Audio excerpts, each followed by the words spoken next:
राधे राधे, जय श्री कृष्णा। दीपों के महापर्व दीपावली का शुभारंभ धनतेरस से होता है और यह दिन सिर्फ खरीदारी का नहीं बल्कि शुभता, समृद्धि, सौभाग्य को अपने जीवन में आमंत्रित करने वाला होता है। कहा गया है कि धनतेरस पर खरीदी गई शुभ वस्तुएं घर में माँ लक्ष्मी और कुबेर देवता का वास कराती हैं। इसीलिए आज हम आपको बताने जा रहे हैं कि वह 13 खास चीज़ें जो धनतेरस के दिन खरीदनी चाहिए, क्योंकि यह चीज़ें चुंबक की तरह धन, वैभव और समृद्धि को अपनी ओर खींचती है। धनतेरस पर सबसे पहली जो चीज़ है वह है माँ लक्ष्मी जी और भगवान गणेश जी की प्रतिमा। लक्ष्मी पूजन में इनकी स्थापना से घर में स्थायी सुख समृद्धि बनी रहती है।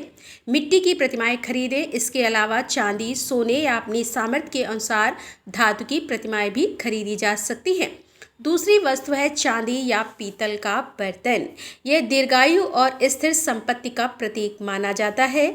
तीसरा है धन्वंतरी देव की प्रतिमा या चित्र, आरोग्य और स्वास्थ्य का वरदान देते हैं। भगवान धन्वंतरी। चौथा, नई झाड़ू, घर की दरिद्रता और नकारात्मक ऊर्जा को बाहर करने के लिए धनतेरस के दिन झाड़ू की खरीदारी की जाती है। पांचवा है गोमती चक्र, जो कि माँ लक्ष्मी जी को स्थायी रूप से घर में बनाए रखता है और गोमती चक्र माँ लक्ष्मी जी को अत्यंत प्रिय होता है। छठी वस्तु है दक्षिणावर्ती शंख या साधारण शंख। यह समृद्धि और सकारात्मक ऊर्जा का प्रतीक माना जाता है।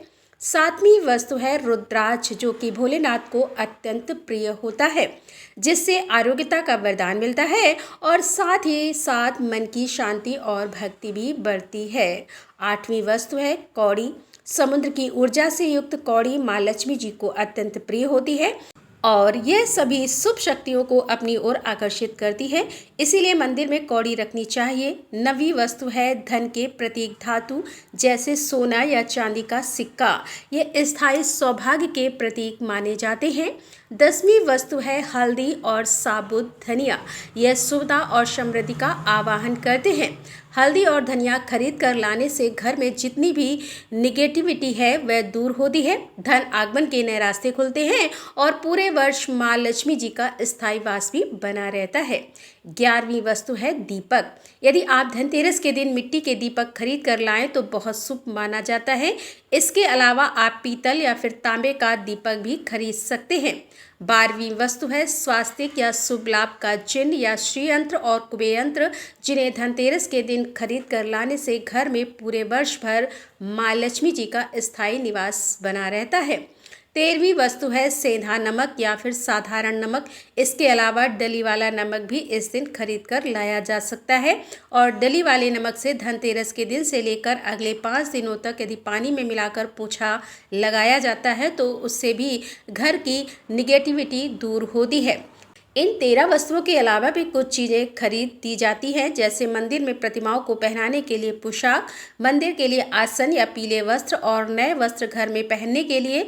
इसके अलावा हिंदू धर्म में जो पौधे पवित्र बताए जाते हैं जिनका पूजन किया जाता है, जैसे पारिजात का या फिर आप समी का पौधा नर्सरी से खरीद कर ला सकते हैं, लगा सकते हैं। और क्योंकि धन्वंतरी भगवान की पूजा भी धनतेरस के दिन की जाती है, कुबेर देवता का पूजन भी दीपावली तक किया जाता है, तो इस दौरान आप जड़ी बूटियां या जो औषधियां होती हैं वह भी धनतेरस के दिन खरीद कर ला सकते हैं।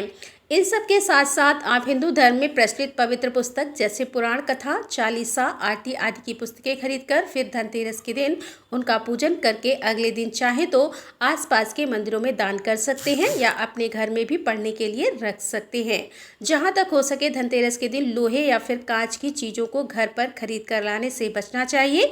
ये थी आज की वीडियो। अगर आपको जानकारी पसंद आई हो तो वीडियो को लाइक, शेयर और कमेंट बॉक्स में भी जरूर बताइएगा। राधे राधे, जय श्री कृष्णा, हर हर महादेव, जय भोलेनाथ की।